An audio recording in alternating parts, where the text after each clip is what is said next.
네, 오늘 우리가 함께 나눌 말씀은 민수기 3장 1절부터 13절까지의 말씀입니다. 하나님은 아론의 자손들을 제사장으로 삼으십니다. 기름을 부으시고 거룩하게 구별해서 그들에게 제사장의 직분을 맡겨주십니다. 왜 아론의 제사장들이 그렇게 특별한 사명을 받았는가? 우리는 그 이유는 알 수 없습니다. 하나님이 그들을 선택하신 것입니다. 하나님은 아론의 자손들을 구별해서 그들에게 제사장 직분을 맡겨주셨습니다. 아론의 자손들이 제사장이 된 것의 가장 중요한 것은 하나님이 그들을 선택하셨다는 것입니다. 그러면 그 제사장들은 왜 구별되어졌고 또 그들이 맡은 임무는 무엇인가? 그들이 해야 할 일은 하나님과 이스라엘 민족이 제사를 드리는 것을 돕고 또 예배를 드리는, 제사를 드리는 이스라엘 민족을 돕는 것이 바로 제사장들의 임무입니다.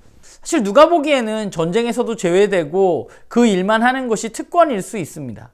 그런데 오늘 본문을 살펴보면 한 가지 우리가 생각해야 할 것이 있는데 그게 뭐냐 하면 구별된 그들은 구별된 자로서의 삶을 살아야 한다는 것입니다. 그들이 해야 할 일이 있습니다. 오늘 말씀을 보면 아론의 두 아들 나답과 아비후가 다른 불을 하나님께 분향함으로 말미암아서 죽었던 사건을 기록하고 있습니다. 그러니까 구별되어진다는 것은, 선택받았다는 것은 그만큼 책임이 따른다는 것이죠. 제사장이 된다는 것은 그만큼 위험한 일입니다. 내가 하는 일을 제대로 하지 못했을 때 죽임을 당할 수도 있는 그런 위험한 직분이 바로 제사장입니다. 제사장들과 더불어서 레위 지파 사람들도 특별한 임무를 맡게 되죠. 그들은 제사장을 돕고 성막을 관리하는 일을 합니다. 그리고 말씀을 보면 레위인에 대해서 하나님은 레위인들이 하나님의 것이라고 말씀하십니다. 사실 출애굽기 19장의 말씀을 보면 이스라엘은 시내산에서 하나님과 언약을 맺게 되는데 그 언약을 살펴보면 그 가운데 이스라엘 민족이 하나님의 소유된 백성이라고 하나님은 말씀하십니다. 이스라엘 전체가 하나님의 소유임에도 불구하고 레위인들에 대해서 따로 말씀하신 이유는 그들의 구별됨을 통해서 무엇을 드러내고자 하는 것이냐면 이스라엘 민족이 레위인들을 바라보면서 자신들이 하나님의 소유된 백성이라는 사실을 깨닫게 하기 위해서입니다. 이스라엘 민족 중에 아론의 자손들과 레위인들은 제사를 돕는 이들로 구별되어져서 특별한 임무를 맡은 사람들입니다. 그런데 한편으로 생각해보면 이스라엘은 누구인가? 이스라엘은 제사장 나라이고 구별되어진 거룩한 백성이고 또한 하나님의 소유된 백성입니다.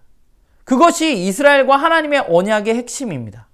결국 제사장을 통해서, 레위인들을 통해서 그들이 깨닫게 되는 것은 그들을 바라보면서 그들은 자신들이 해야 할 일을 배우고 익혀야만 하는 것이죠. 이스라엘 전체가 하나님의 백성으로서 부름받은 특별한 존재라는 사실을 그들은 제사장과 레위인들을 바라보면서 생각하고 배워나가야만 한다는 것이죠. 결국 이스라엘 민족은 제사장과 레위인들을 통해서 자신들이 해야 할 일, 자신들이 걸어가야 할 길을 배워야만 하는 것입니다. 그들 자신이 하나님의 백성으로 부름받은 특별한 존재라는 사실을 그들은 기억하고 그 길을 걸어가는 것입니다. 그렇다면 오늘 우리는 어떠한가라는 생각을 하게 돼요. 이스라엘 민족은 그렇게 부름받았으니까, 출애굽기 19장 5절 6절을 보면 그들이 하나님과 언약을 맺었으니까 제사장이 그들에게 중요하지만 오늘 우리에게는 어떤가 생각해보면 예수 그리스도가 이 땅 가운데 오신 이후에 제사장 나라는 그럼 과연 누구인가? 이스라엘이 제사장 나라인가? 신약 성경이 우리에게 이야기해주고 있는 것은 이스라엘이 이제 더 이상 하나님의 백성이 아니라 이제 예수 그리스도를 믿고 따르는 사람들이 바로 제사장 나라라고 이야기하고 있습니다.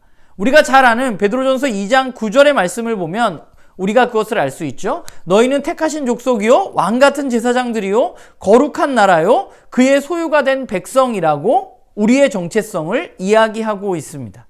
제사장을 하나님이 선택했듯이 사실 저와 여러분도 하나님이 선택하신 것이죠. 우리의 의지에 앞서서 하나님이 우리를 선택하시고 부르시는 것입니다. 이제 우리는 하나님의 부르심을 통해서 구별되어졌고 구별된 삶을 살아가야만 하는 사람들입니다. 선택되었기 때문에 우리가 누리는 특권도 있지만 우리가 지켜야 할 일들도 많이 존재하는 것이죠. 이제 2023년 새해가 시작되었습니다. 저는 우리 모두가 올 한 해 정말로 이 땅 가운데 왕같은 제사장으로서 살아가는 한 해가 되기를 소망합니다. 말씀을 따라서 우리가 지켜야 할 것들을 지키면서 한 걸음 한 걸음 걸어가는 그런 모두가 되기를 간절히 소망합니다.